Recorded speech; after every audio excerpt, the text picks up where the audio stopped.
opportunity to observe and connect with people who do a variety of things.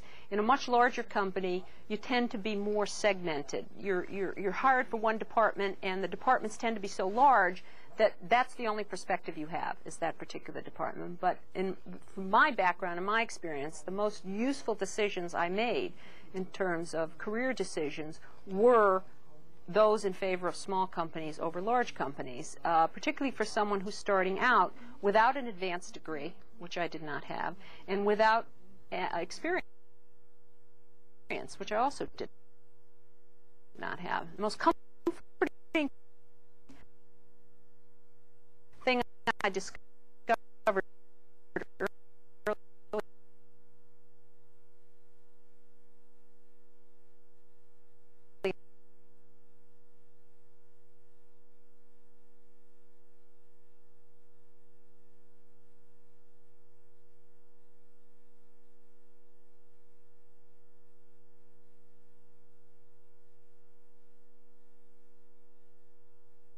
need to be a genius.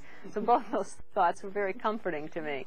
And I tell young people who are intimidated who are coming out of school, I have a daughter who's graduating from college next June, and she is terrified at the thought of looking for a job and not finding one or not finding something that she finds satisfying and fulfilling. And I told her that it has to be something that she can commit a commitment to. And the good work and the rewards really flow down. And not being afraid to take a risk. And because if you can make things work for you if you can't. You cannot depend solely on management, provided your boss is going to make a good job. He or she will help you to perform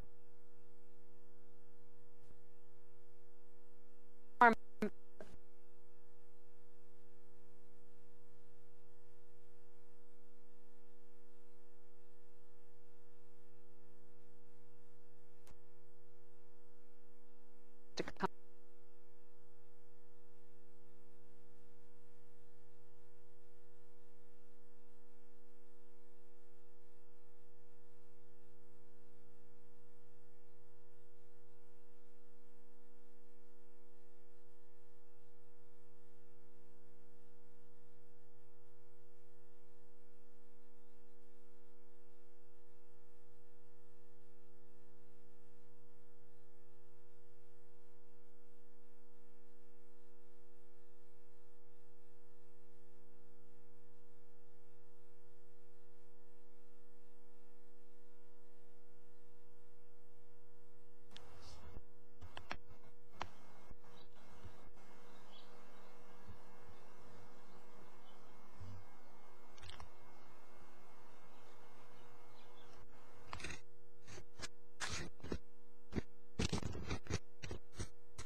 There, everybody. How you doing today? And welcome to Glendora, a cheerful look at life. Remember this, folks. The cock crows, but the hen lays the egg. And the reason crime doesn't pay? Well, by the time it does, they change the name to something respectable. And you know what dancing is? Dancing is the art of getting your feet out of the way before your partner steps on them. The boss said to Peter, "Do you have trouble coming to decisions?" And Peter said, "No." And then again, "Yes." And Ed says that the boss is a big wheel, but Joe says, "You take the air out of him and he's just a flat tire." Paul was going to be an ear doctor, and then he changed his mind and became a dentist. Why? Priscilla wanted to know. And Paul says, "Well, I realize that people have 32 teeth, but they only have 2 ears. And you know what diplomacy is? Diplomacy is skating on thin ice without getting yourself into deep water. And a diplomat is somebody who is disarming even though his country isn't. And Pat says, what is discretion? And his father told him discretion is keeping your eyes shut to something before somebody shuts them for you. And Philip had been waiting a long time in the doctor's office. And finally he said wearily to another patient who was waiting in the office, I was hoping that the doctor would start treating my ailment in its early stages. The doctor said to Andrew, you had a pretty close call there, and the only thing that pulled you through was your strong constitution. And Andrew says, really? I hope you remember that when you make out the bill. Alan says a college degree is a poor substitute for an education. And Arthur says that education is trying to put abstract ideas into concrete heads. Folks, do you know how you tell a good executive? You can tell a good executive by the worried expression on his assistant's face. Alice was asked, how did your son get his exercise? And Alice says he gets his exercise by jumping to conclusion, running up bills, and stretching the truth. Hey folks, do you know what a celebrity is? A celebrity is somebody who works all of his life to become famous, and then he goes around in dark glasses so nobody will recognize him. And Abe was kind of homesick for his hometown after a number of years, and he went back, and guess what, folks? The first 4 people he met did not remember him, and the next 4 people he met didn't even know he'd been away. And a celebrity is somebody who has his name in everything except the telephone book. This is Glendora, a cheerful look at life. Now keep the courage flaming.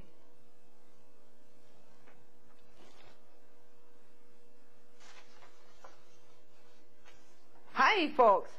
Hi there, folks. How are you tonight? And this is Carmino Cat. And the doctor said to Ed, you'd better give up golf. And Ed says, because of my health? And the doctor says, no, I saw your scorecard. And the doctor said to Eli, you'd better go away to a hotel and get some change and some rest. And so Eli did. And the doorman got the change, and the hotel got the rest. Knock, knock. Who's there? Morris. Morris who?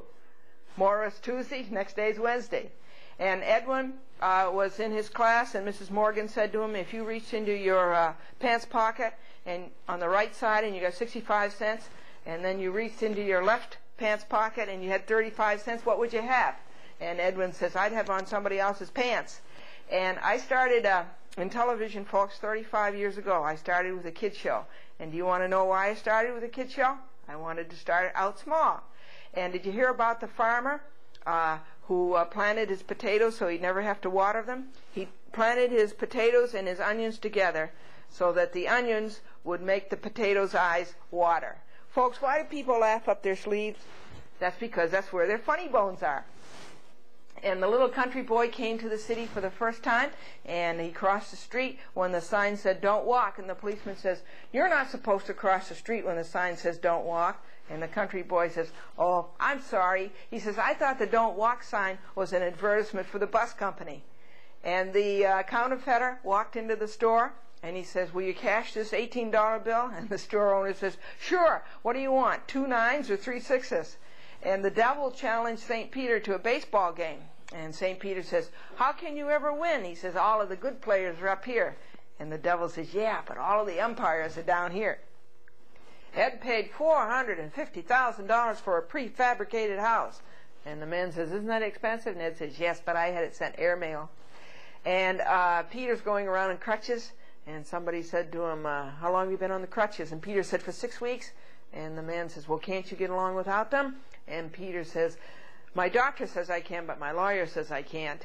And an old maid put an ad in the newspaper for a husband, and she got 100 replies, and they all said the same thing, you can have mine. And Philip, the football coach said to Philip, he says, you're out of condition again. What have you been doing, studying? And Pauline says, I've just turned 25 years of age. And her mother-in-law says, what detained you? And John and his wife were out having breakfast, and John says, this donut is so strong it could walk over and say hello to the coffee. And his wife says, yes, but the coffee would be too weak to answer. The boss is mean, but at least he's fair, one secretary said to another. And the other secretary says, what do you mean? And the first secretary says, well, at least he's mean to everybody. And a mother said to a salesman, isn't this toy a little complicated for a child? And the salesman says, well, this toy is designed to teach a child to live in today's world. No matter how the child puts the toy back together, it's wrong. And one attorney wrote to another attorney, "Sir, I regret to inform you, but there is real danger of agreement between our respective clients." And a new library patron was very impressed with all of the things that are freely lent. He says, "You mean that I can take out any compact disc I want with this card?" "Yes." "You mean with this little card I can take out any VHS video cassette?" "Yes." "You mean with this little card I can take out any book I want?" "Yes." "You mean with this little card I can take out any librarian I want?" "No. The librarians are for reference only." This is Glendora, a cheerful look at life, folks, and keep your courage flaming.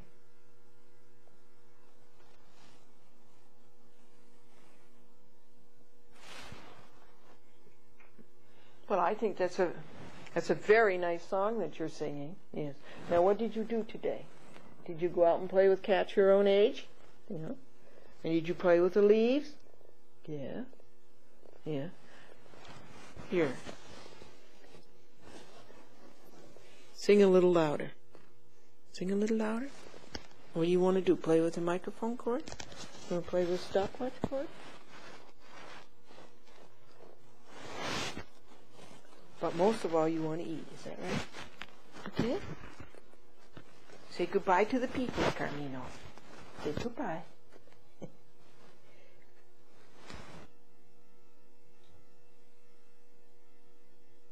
Support operations? Of the Westchester Division. And what does that consist of, Len? Well, I'm responsible for maintaining a vehicle fleet of approximately 850 vehicles. Wow. And a large number of facilities throughout the county. I can't even maintain one, Len.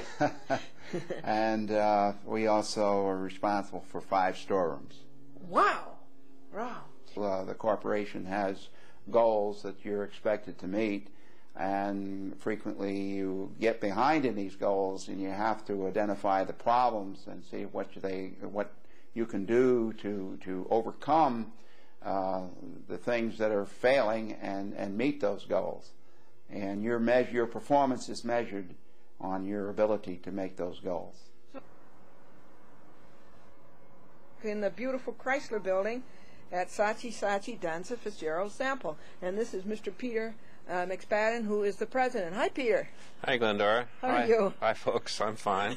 Tell the folks, won't you, a little bit about Saatchi DFS? Well, Saatchi DFS is an advertising agency, and as Glendora says, we're here in the Chrysler Building in New York City. We are the largest advertising agency in New York City, and we employ about 1,300 people right here in this building in 12 floors. Wow. Yeah, that's something. Peter, you were born where? I was born in Montclair, New Jersey, not too far from here. We just passed that, as a matter of fact, a half hour ago. Yeah. And you went to school there, Peter? Went to Montclair High School. We're state football champions the year I graduated. I'm very proud of that. Somebody else on this program, I bet you know him, Jimmy Rosenfield, who just bought Blair. Jim Rosenfield and I are classmates, and he's a good friend. Are you really? Yeah. Now, what did you take as an undergraduate? I was a political science major, and I minored in English literature. That would be a good background for advertising. Yeah, I think it's the kind of background you should have if you really think you're interested in this business. You should be a person who's interested in words and visual things and expressing yourself, and the media department, or as trainees in account executive work, or we even have a training program for creative people now, and they actually show us samples of work we ask them to do, and that's another way to get into the business. It's not an easy business to get into because you really have to sell yourself. But if you can do that well, and you got some brains, I think you'll have a lot of fun in the business.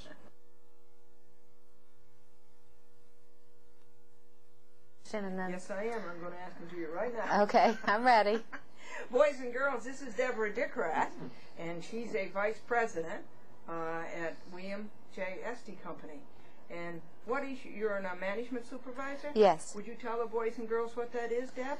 Okay, well, I'm account services. Account services? Yes, a management supervisor, and we kind of oversee everything that happens in the advertising for my client, from the media to the creative. We kind of coordinate everything and liaison with the client to make sure that we deliver what they want. And what account is that, Deborah? Well, I work on American Home Products, the Whitehall division, which is over-the-counter drugs, Anacin, Dristan, Oh, my goodness. things like that. That's interesting, isn't it? Yeah. Advertising. And that sort of leads you into account management. I think if you're an English major and you like to write, you could get into the creative writing aspects. But I think what you should do is just go to school and then take an entry-level job either in the writing area or in the media area. And a lot of agencies also have training programs that you can go into research or into advertising and into account management and try all the different areas out.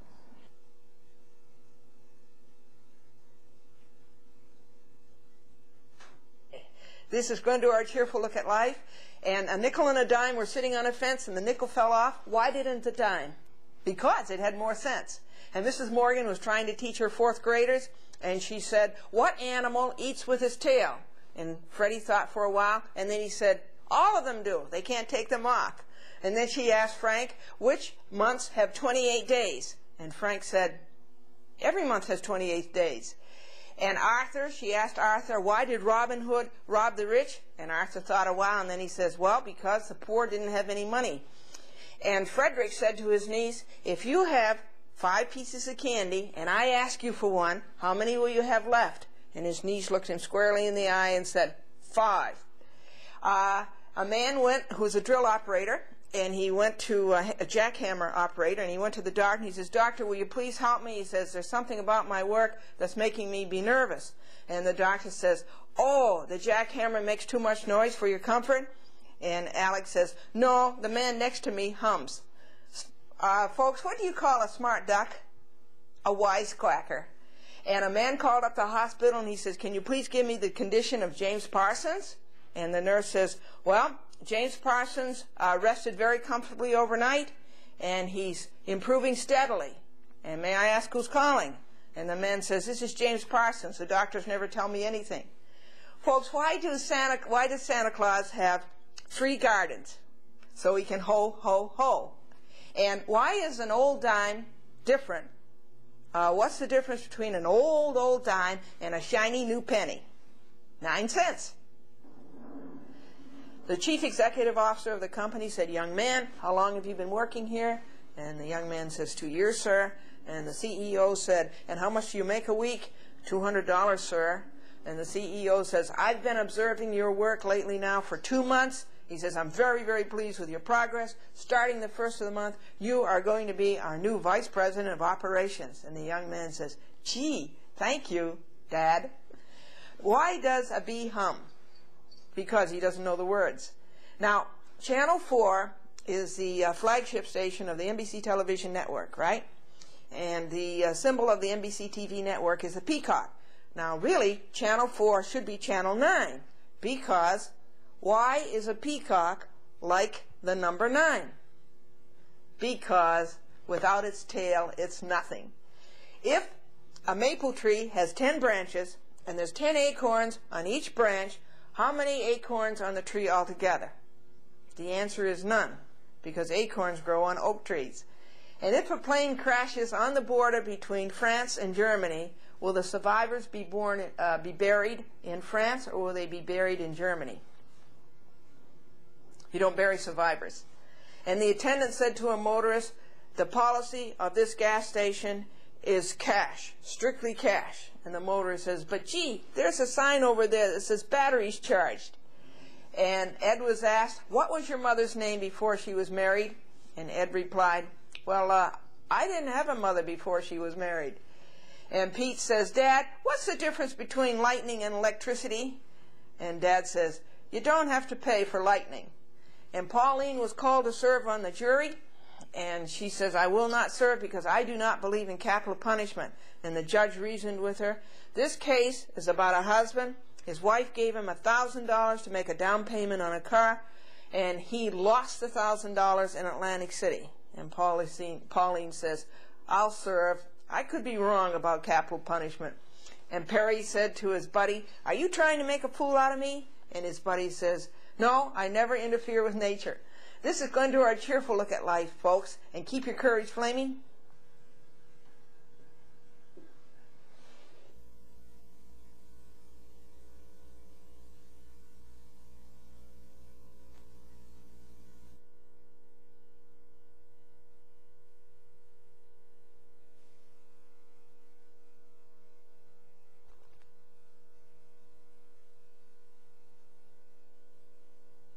Girls, you haven't heard from somebody in a TV station now for a long time, and this is Mr. Cam Pardo, and he's the business manager of WWOR TV, and that's Channel 9. Hi, Cam.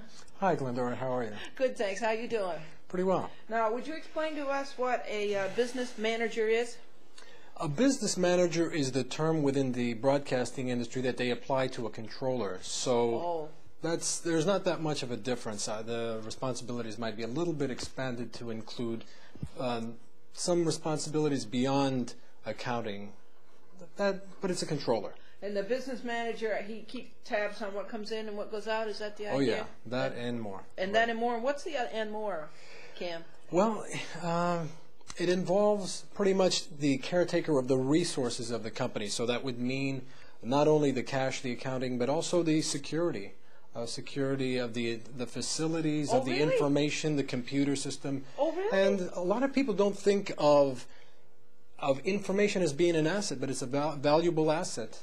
Obviously, some companies are willing to pay a lot more for competitors' information, so that we want to guard closely as well. So is of being a part of the broadcasting, and from my particular perspective, I oversee virtually every department. I can't say, sorry, that's not my department. I get involved in the news, their particular problems, we have to solve them. I get involved a lot of times in the programming department. My boss, the general manager, will call me in and say, I want you to do a special analysis. Another time, I may be down in having to do something in the mailroom. It's just real hands-on problems, problem solving, and it's just juggling and having 12 or 14 balls up at the same time. Well, no wonder you like it so much. Yeah. Promotion agency, Glendora. So we do, we create sales promotion materials, signs for stores, big displays, game sweepstakes, the whole area of sales promotion. We have about 80 employee agency. Oh, you really? Yes, because I've managed to get myself now in a position where I spend a lot of time worrying about budgets and numbers and the non-fun part of the business. Typically, someone in account management would be working at an agency, going back and forth to a client and communicating the needs of a client's business to our creative teams, to the writers and to the art directors. And when ideas were generated in group sessions, taking those ideas back to the client for approval. Once the idea was approved, he would then come back and work with the art people and the copy people again to actually generate the technical data and the mechanical data that needs to go to produce those things. You do? What is your title? I'm Glendora, Senior Vice President of Planning and Acquisitions at Dun & Bradstreet. Yeah. You want to just it's tell a long title, isn't it? It's very impressive. Tell us, please, about planning and acquisition now. What's that really consist of? Well, Dun & Bradstreet is a corporation with many different businesses, and it's my job to work with each of the different businesses and assist them in putting together their investment plans and in making any acquisitions that they might, the purchase of other companies. Oh, really? And what has Dun & Bradstreet purchased lately? Wait, I can tell you one. It's a very famous one. Nielsen? That's correct. Nielsen Rating Service. And you remember in the Mr. television Roy business. That's yeah, correct. Yeah. Identify your weaknesses and to work on those. And the other is to figure out what you're good at, what your strengths are, and to work at those. And I suppose a little bit of both is always required, but I think that it's best to emphasize your strengths. What you're good at, that's usually, of course, what you like, so that you'll be eager to spend more time on it. And at what you like to do and what you're good at, and then spend most of your time on that and don't worry too much about your weaknesses, which we all have. Well, that's all right. You don't have to think about your weaknesses because your family's always around to remind you of that, right? That's true, too. We have one more member of the family, Oliver, who is 6 months old. 6 months old, and he didn't come up tonight, He right? didn't make it tonight. Okay, just stand by, folks. Vincent. Vincent Jacoby. And next to you is your sister, Sophie.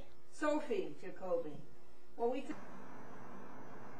Hi, boys and girls. We're on 6th Avenue now, and we're at HBO, and this is Mr. Jeff Bucas, and he's the Chief Financial Officer. Jeff, where were you born? In Patterson, New Jersey. Oh, you were really? Yes. I like Patterson on Route 46, right? That's right. And then you went to school where? Went to school in every public school in New Jersey, and finally clawed my way out here to New York, where I've landed at HBO. And did you go to college, Jeff? Yes, I did. I went to Yale. Oh, hooray! Yes. Eli, bow, wow, wow.